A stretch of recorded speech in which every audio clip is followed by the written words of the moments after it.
Okay, next question. How are manufacturing companies valued versus service companies versus social media companies? So I'm assuming you mean from like a public market, like kind of valuation ratio perspective, how we evaluate these different companies across different industries. So a couple things. One, valuation ratios, like in terms of how we calculate them or measure them, are essentially the math is the same across all different industries. However, the absolute value of that valuation ratio, and let me back up for a second.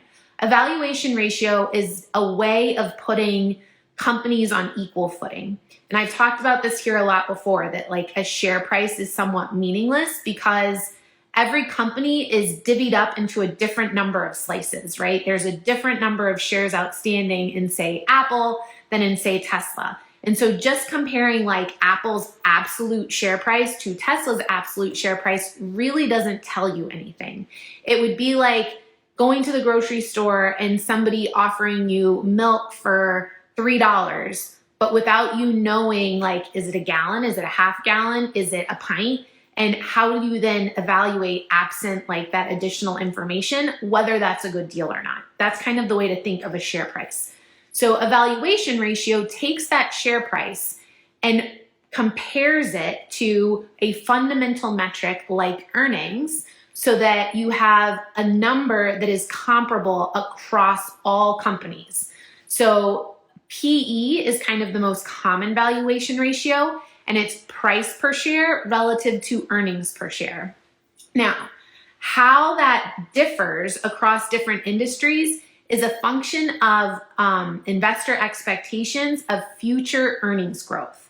So the faster growing a company is, the more certainty there is around their earnings, the higher the valuation ratio will be. Because the valuation ratio is really a shortcut that's accounting for kind of the future earnings stream of a company. And if it's growing faster, the valuation ratio will be higher. So because of that, tech companies tend to have higher valuation ratios than, say, for example, manufacturing companies.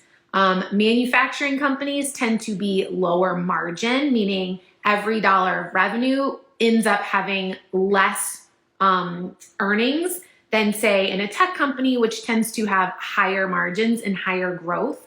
But manufacturing companies tend to be kind of more steady and stable. They, depending on the industry, may generate a more consistent cash flow stream, but it's just growing more slowly. But that results in a lower valuation ratio.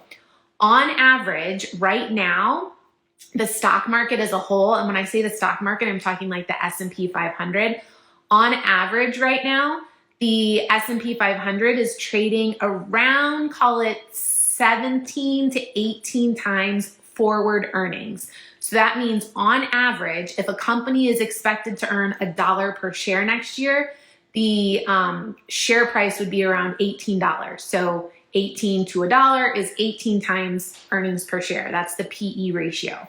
Now, tech companies, depending on the sector, and I haven't looked at sector by sector PE ratios, but just in general, historically, those have traded, anywhere from 20, 30, 40, 50 times earnings. So, it can be significantly, and I would characterize that as more expensive if a valuation ratio is higher.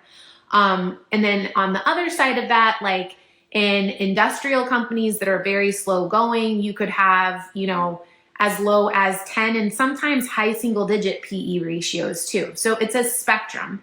And what makes sense is to look at, if you're looking at individual stocks, understand kind of, okay, here are comparable stocks in an industry. Here is their different PE ratios. Why might they be different? Like, is one the leader in the industry and is growing faster than all the rest? That might justify a higher multiple, or it might just be that that company is more expensive.